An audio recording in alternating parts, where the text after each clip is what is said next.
Hepinize merhaba arkadaşlar. Cep Market YouTube kanalına hoş geldiniz. Bugün firmamıza bir adet iPhone 6 Plus cep telefonu geldi. Telefon sağlam, sorunsuz bir şekilde çalışıyor.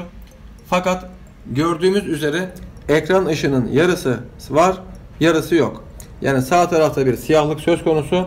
Sol taraf, şu kısım normal olarak aydınlatma yapıyor.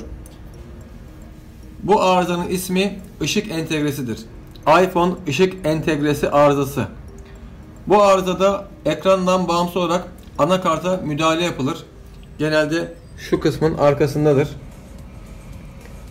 Bu başka bir cihaz ama hemen hemen yerleri aynıdır. Cihaz sökülür. Anakart cihazdan ayrılır. Ekran ayrılır.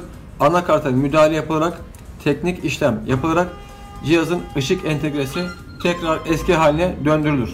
Sizlerin de iPhone ışık entegresi arızası var ise cepmarket.com.tr üzerinden bizimle temasa geçerek resim atarak fiyat alabilir. Dilerseniz mağazamıza gelip yaptırabilirsiniz.